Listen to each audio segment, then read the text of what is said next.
नमस्कार दोस्तों। एक छोटा सा सवाल, भारत की सरकार गरीबी हटाने के लिए क्या कर सकती है? तो छोटे होते भी और जब तक रिसर्च नहीं की थी तब तक भी ये सवाल मेरे मन में भी था और आपके मन में भी होगा। भाई 500 का नोट ही छापना है, छाप लो, जितना मर्जी छाप लो, अपने ही हाथ में है, वो तो प्रिंटिंग प्रेस तो हमारी है। नहीं, ऐसा नहीं होता। मोटा मोटा जो है कई लोग बता देते हैं कि सोना होना चाहिए। अब ये जो नोट छापने की प्रक्रिया है, इसकी जो शुरुआत है वो बहुत पहले हुई थी। 1944 में अभी जो द्वितीय विश्व युद्ध था वो चल ही रहा था। अब एक ये सिस्टम पैदा हुआ था तब, और उसी सिस्टम ने जन्म दिया था डॉलर की प्रभुता को।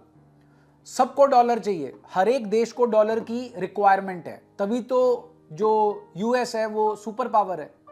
1944 में एक सिस्टम पैदा हुआ था, सिस्टम का नाम था द ब्रेटन वुड्स सिस्टम। ये सिस्टम का नाम ब्रेटन वुड्स सिस्टम क्यों रखा गया?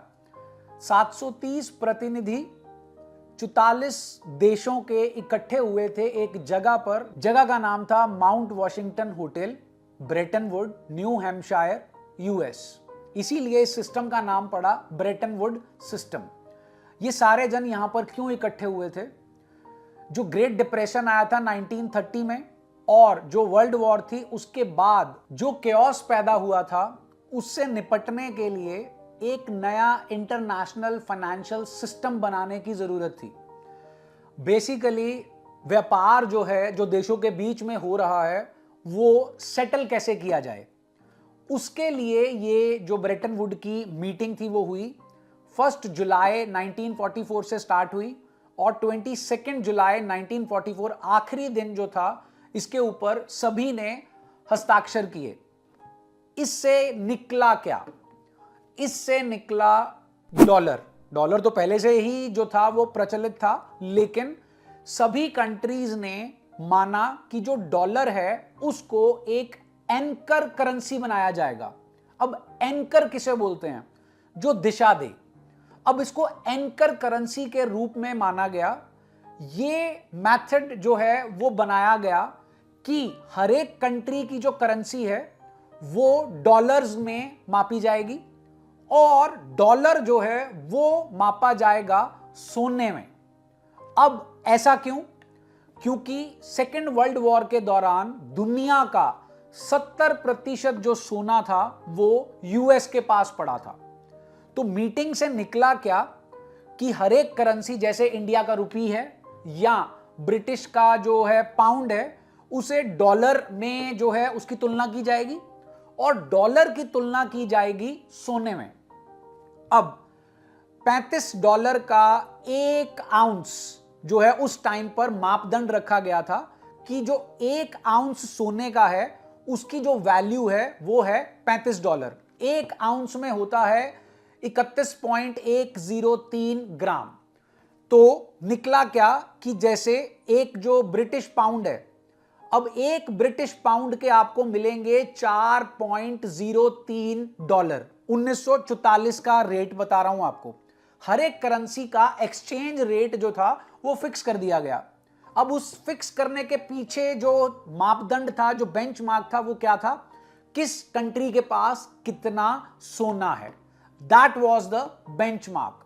अब जो भारत का रुपया था वो 1/30 ऑफ डॉलर के अनुपात में रखा गया। मींस मोटे मोटे तौर पर ₹3.33 खर्च करोगे तो एक आपको डॉलर मिलेगा। तो ये सिस्टम जो था वो डिवाइस किया गया 1944 में। मींस अगर किसी को भी अंतरराष्ट्रीय स्तर पर व्यापार करना है, उस व्यापार की जो सेटलमेंट होगी वो डॉलर में होगी। सपोज भारत ने फ्रांस से जो है 50 करोड़ का सामान खरीदा। फ्रांस को 50 करोड़ रुपए ना तो फ्रांस की करेंसी में मिलेंगे ना भारत की करेंसी में मिलेंगे। भारत को फॉरेक्स मार्केट में से रुपीस के बदले में डॉलर लेना पड़ेगा और फ्रांस को जो भुगतान होगा वो डॉलर के तौर पर होगा। इसी मीटिंग से दो और बड़े डिसीजंस निकले जो आज भी चल रहे हैं। पहला, इंटरनेशनल मॉनेटरी फंड, आईएमएफ के नाम से जाना जाता है। आईएमएफ का काम है कंट्रीज को शॉर्ट टर्म लोन देना और जिस कंट्री की करेंसी में ऊपर नीचे वेरिएशन ज्यादा हो रही है या वो गिर रही है उसे स्टेबलाइज करना। फिर ये वर्ल्ड वॉर 2 का दौर था। एक और बैंक निकला, international reconstruction and development bank, जिसका काम था जो भी सेकेंड वर्ल्ड वॉर के दौरान देशों का नुकसान हुआ था, इंफ्रास्ट्रक्चर का नुकसान हुआ था, उसे दोबारा से बनाया जाए। ये आज की डेट में भी है, लेकिन इसका नाम ये नहीं है, इसका नाम है वर्ल्ड बैंक। अब उस टाइम पर सब ने यूएस को ही क्यों, इस डॉलर को ही क्यों जो है वो एंकर करेंसी के रूप में माना? एक तो उसके पास सोना था, एटॉमिक पावर थी, मिलिट्री पावर थी, फाइनेंशियल तौर पर वो बहुत ज्यादा स्ट्रांग थी। आप ये कह सकते हो कि यूएस का डॉलर और सोना एक ही बात थी। यूएस ने सारी कंट्रीज को गारंटी दी कि फ्यूचर में आप $35 दो ना और 1 आउंस सोने का ले जाना। तो इस तरीके से ये सिस्टम जो है वो सेट हुआ और जो डॉलर की प्रभुता थी वो पूरे विश्व में फैल गई। ये कब तक चला? ये चला 1971 तक, 1971। अब 1971 में जो उस टाइम के यूएस के राष्ट्रपति थे निक्सन जी, उन्होंने 15 अगस्त 1971 को एक अनाउंसमेंट की। उन्होंने इकोनॉमिक रिफॉर्म्स लेकर आए। वो इकोनॉमिक रिफॉर्म्स क्या थे? सबसे पहला कि जी ये जो डॉलर की कन्वर्टेबिलिटी है, यूएस डॉलर दो और सोना लो, ये खत्म। क्यों खत्म? उसके पीछे का कारण समझिए। 1960 के दशक में वियतनाम की लड़ाई चल रही थी, उसे फाइनेंस कौन कर रहा था? अमेरिका। और अमेरिका 1960 के दशक में जो उसका खुद का जो अमेरिकन लोग थे उनके वेलफेयर के लिए बहुत सारी वेलफेयर स्कीम्स चला रहा था, उसमें पैसा लगता है, तो डॉलर जो है वो खर्च हो रहा था, खर्चा ज्यादा था और अमेरिका की कमाई कम थी। तो क्या हुआ? ज्यादा डॉलर जो है वो छापने पड़े। अब उस टाइम पर जो अमेरिका का ट्रेड था यूरोपियन कंट्रीज के साथ, जापान के साथ, उसमें इम्बैलेंस था। अब इम्बैलेंस क्या था? 2 टर्म्स हैं, वो 2 टर्म समझने की कोशिश कीजिए। एक बोलते हैं ट्रेड सरप्लस और एक बोलते हैं ट्रेड डेफिसिट। सपोज कीजिए यूएस ने जापान से 100 करोड़ का इंपोर्ट किया, तो 100 करोड़ का इंपोर्ट किया तो यूएस को, जापान को 100 करोड़ डॉलर जो है वो देना पड़ेगा। तो ये तो हो गया इंपोर्ट और डॉलर चला गया। अब बात आती है एक्सपोर्ट की। यूएस ने जापान को एक्सपोर्ट किया सिर्फ 40 करोड़ डॉलर का सामान, तो हमारे पास, दैट इज यूएस के पास, जापान की तरफ से 40 करोड़ डॉलर आए।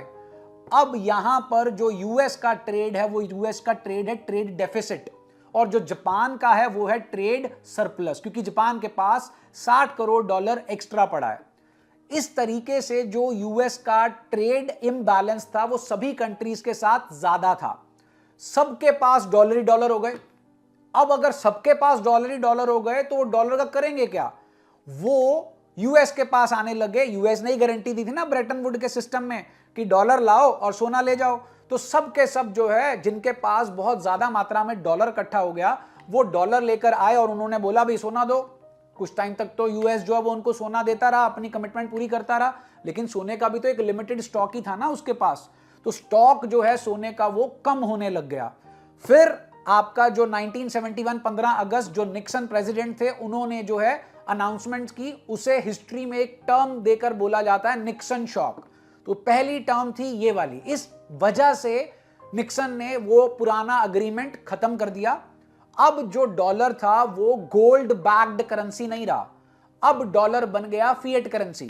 फिएट करेंसी होती है वो करेंसी जिसमें गोल्ड की बैकिंग नहीं है, सिर्फ आपका विश्वास है, ट्रस्ट है, डिमांड और सप्लाई का खेल है। तो इस वजह से जो डॉलर है वो खत्म हो गया। 2 चीजें और निक्सन ने उस अपने भाषण के अंदर लोगों को बोली। उन्होंने 90 दिन के लिए वेज और प्राइस फ्रीज कर दिया। अब ये वेज और प्राइस फ्रीज क्या है? 90 दिन तक अमेरिका के अंदर कोई भी जो व्यक्ति है उसकी जो तनख्वाह है वो बढ़ेगी नहीं, और 90 दिन तक किसी भी प्रोडक्ट की प्राइस बढ़ नहीं सकती। ये क्यों किया गया? इन्फ्लेशन, महंगाई को कंट्रोल करने के लिए। तीसरी अनाउंसमेंट उन्होंने की, 10% का सरचार्ज लगाया। जो अभी ट्रंप जी टैरिफ खेल रहे हैं ना, शुरुआत बहुत पहले की हुई थी। कोई भी अगर आप अमेरिका में चीज का इंपोर्ट करोगे तो उस पर 10% टैक्स लगेगा, तो वो 10% टैक्स लगने से चीज महंगी हो जाएगी, तो वो वहां पे बिक नहीं पाएगी। ये सब किया गया ताकि अमेरिका के अंदर प्रोडक्शन बढ़ सके, हम चीजों का उत्पादन जो है वो अमेरिका के अंदर ही कर सके। ये था निक्सन इफेक्ट। अब निक्सन इफेक्ट तो आ गया, डॉलर की प्रभुता आपको लगता है खत्म हो गई, नहीं, बहुत चालबाज हैं ये लोग। डॉलर की प्रभुता खत्म नहीं हुई, दो टर्म्स पैदा हुई। पहली का नाम पेट्रो डॉलर और दूसरी का नाम ओपेक। ओपेक पहले ही आ गया था, पहले ओपेक समझिए फिर पेट्रो डॉलर समझाता हूं। OPEC, oil producing exporting countries, 1960 में बना था जी। ये किसने बनाया था? Saudi Arabia, Iran, Iraq, Kuwait और वेनेजुएला। ये दुनिया के 5 वो देश थे जहां पर सबसे ज्यादा तेल निकलता था जमीन में से, समुद्र में से, जो ऑयल प्रोड्यूसिंग कंट्रीज थे। तकरीबन 40% दुनिया के अंदर जो तेल की प्रोडक्शन है वो ये देश करते थे। तो आपको लगता होगा फिर ये देश तो बहुत अमीर थे, नहीं थे। कारण जो वेस्टर्न कंपनीज थी, बीपी, शेल, एक्सन मोबिल, ये जो है 1960 से पहले पूरे दुनिया में तेल की कीमत और प्रोडक्शन पे कंट्रोल करती थी। तो ये जो 5 कंट्रीज थे, इन्होंने डिसाइड किया कि भाई तेल तो हम निकाल रहे हैं और हमारा रेवेन्यू जो है, हमारी कमाई जो है वो बढ़ नहीं रही। तो इन 5 ने डिसाइड किया कि क्यों ना हम इकट्ठे हो जाएं, और ये इकट्ठे हुए और इनको नाम दिया गया ओपेक। आज की डेट में इनके अंदर 13 मेंबर्स हैं, जो ओरिजिनली 5 हुआ करते थे। ये 5 इकट्ठे हो गए और इकट्ठे होने के बाद इन्होंने डिसाइड किया, हम डिसाइड करेंगे कि कितना ऑयल प्रोड्यूस करना है, कितना नहीं करना। बेसिकली डिमांड और सप्लाई का खेल अब ओपेक के हाथ में आ गया। अगर ओपेक वालों को अपने तेल का सही प्राइस नहीं मिल रहा तो वो प्रोडक्शन कम कर देंगे। अगर वो प्रोडक्शन कम करेंगे तो पूरी दुनिया में तेल की मांग बढ़ेगी। अब इतना तो आप सब समझते हैं कि अगर मांग बढ़ेगी और सप्लाई कम होगी तो प्राइस बढ़ जाएगी। तो जो ओपेक था वो फॉर्म हुआ। अब निक्सन जी को मालूम था कि अगर गोल्ड बैक्ड में अग्रीमेंट जो ब्रेटन वुड है, अगर वो मैं खत्म करने जा रहा हूं तो मेरे को डॉलर की डिमांड जो है अभी भी पैदा करके रखनी है बाकी देशों के लिए। तो उसने किसे पकड़ा? उसने पकड़ा सऊदी अरेबिया को, जो सबसे बड़ा प्रोड्यूसर था ऑयल का इन 5 कंट्रीज में से। अरामको नाम सुना होगा आपने, आजकल तो वो आईपीएल वगैरह में भी स्पॉन्सरशिप करते हैं, दुनिया की सबसे बड़ी तेल कंपनी है। कितने ही देशों की इकोनॉमी से ज्यादा उसका 1 साल का रेवेन्यू है। तो निक्सन जी ने सऊदी अरेबिया को पकड़ा और उनको बोला कि भैया तेल बेचो, हमें भी बेचो, बाकी दुनिया को भी बेचो, बस एक ही चीज है कि जो भुगतान है इसका वो डॉलर में होगा। अब सऊदी अरेबिया मान गया। क्यों मान गया? क्योंकि अमेरिका ने उन्हें बोला कि भाई मिलिट्री प्रोटेक्शन देंगे, हथियार देंगे और इन्वेस्टमेंट करेंगे। सऊदी अरेबिया मान गया तो बाकी के जो 4 कंट्रीज हैं वो भी मान गए। तो इस तरीके से जो अमेरिका था ब्रेटन वुड के बाद उसने जो है पेट्रो डॉलर जो है उसका सिस्टम इजाद किया। अब उस सिस्टम के लिए उसने 5 जो कंट्रीज का ग्रुप था ओपेक वो पकड़ा। दुनिया तेल पर चलती है, कितनी लड़ाइयां तेल पर हुई हैं, क्योंकि इंडस्ट्रियल रेवोल्यूशन हुआ, मोड्स ऑफ ट्रांसपोर्टेशन बढ़े, दुनिया सीमित हो गई। एक जगह से दूसरी जगह पे जो व्यापार है वो ज्यादा होने लगा, क्योंकि जो मोड्स ऑफ ट्रांसपोर्टेशन हैं, चाहे वो आपका जो है समुद्र के रास्ते हो, चाहे वो जो है आपका एयर ट्रांसपोर्ट हो, वो बढ़ गया। तो तेल जो है वो सबको जरूरी है। और तो उन्होंने जो दुनिया की दुखती रग थी उसी पे वार किया। सपोज करो अब इंडिया को सऊदी अरेबिया से तेल खरीदना है, 100 करोड़ का तेल खरीदना है, तो सऊदी अरेबिया जो है वो इंडिया की करेंसी दैट इज रूपी उसको नहीं लेगा। इंडिया वालों को फॉरेक्स मार्केट में से 100 करोड़ रुपए देकर डॉलर लेना पड़ेगा। फॉरेक्स में जब आप एक्सचेंज करते हो तो आपको फॉरेक्स की वो एक्सचेंज फीस भी देनी पड़ती है। तभी तो जो है हर एक कंट्री को अपने पास डॉलर रखने पड़ते हैं ताकि वो एनर्जी की नीड्स को मीट कर सके। अब हमने 100 करोड़ जो है वो डॉलर में चेंज करवाया और सऊदी अरेबिया को 100 करोड़ रुपया जो है वो डॉलर की फॉर्म में दे दिया। हमारे पास तेल आ गया। अब अमेरिका का क्या फायदा हुआ जनाब, सऊदी अरेबिया ने वही 100 करोड़ के डॉलर यूएस के बैंकों में जमा करा देने हैं, यूएस के ट्रेजरी बॉन्ड्स खरीद लेने हैं। तो यूएस ने डॉलर छापा, ना कुछ खरीदा ना कुछ बेचा, 100 करोड़ के डॉलर वापस यूएस के पास आ गए, यूएस के बैंक में ही पड़े हैं। अब यूएस उसे अपनी इकोनॉमी में जिस तरीके से मर्जी यूज करे। तो ये है पेट्रो डॉलर का साइकिल, जहां पर यूएस डॉलर छापता है, दुनिया उसे यूज करती है और अल्टीमेटली वो यूएस के पास ही वापस आ जाता है। अब आप पूछेंगे यूएस के पास ही वापस क्यों आता है? भैया सुपर पावर है, सबसे सेफ इकोनॉमी है, वर्ल्ड वॉर 1 हो गई, वर्ल्ड वॉर 2 हो गई, 3 होने वाली है, यूएस तो अभी भी खड़ा है, सबका बाप है, वो सुपर पावर है। यूएस के ट्रेजरी बॉन्ड, अब बॉन्ड का मतलब समझिए, बहुत सिंपल भाषा में समझाता हूं, उधार। हमने यूएस के 10 मिलियन डॉलर के बॉन्ड्स खरीदे, यूएस हमें सर्टिफिकेट दे देगा कि जी आप होल्डर हो 10 मिलियन बॉन्ड्स का। बेसिकली हम यूएस को 10 मिलियन डॉलर का उधार दे रहे हैं, बदले में हम सर्टिफिकेट ले रहे हैं। हमें मालूम है डॉलर नहीं डूबेगा, तो जब हमें चाहिए होगा हम यूएस की जो मार्केट है उसमें जाकर या यूएस को बोलेंगे भैया रिडीम कर दो, पैसे वापस दे दो, इसको जो 10 मिलियन डॉलर के बॉन्ड लिए हैं पैसे वापस दे दो। हम नहीं, पूरी दुनिया जो है वो अपना सरप्लस पैसा यूएस के ट्रेजरी बॉन्ड्स में इन्वेस्ट करती है। तभी तो ट्रंप बाबा जो हैं वो फुदक रहे हैं। क्यों फुदक रहे हैं? Because right now 37 trillion dollar का यूएस के ऊपर उधार है, उनकी खुद की पब्लिक का। उन्होंने पब्लिक का ही 37 ट्रिलियन डॉलर जो है वो उधार वापस करना है। तो ये पेट्रो जो डॉलर है, निक्सन ने इसका अरेंजमेंट किया, तो डॉलर की रिक्वायरमेंट ब्रेटन वुड के बाद भी कंटिन्यूड है और आज तक चल रही है। अब जो हमारे पे टैरिफ लगे हैं उसके लिए कौन जिम्मेदार है? वो कहता है जी यूक्रेन की वॉर हो रही है, आप रशिया से तेल खरीद रहे हो, रशिया को पैसा आ रहा है। नहीं, जो पीछे का मुद्दा है वो है ईंट मारूं नहीं, BRICS, BRICS, Brazil, India, Russia, China, south Africa. ये जो हमारा एक संगठन है, 5 देशों का संगठन है ये।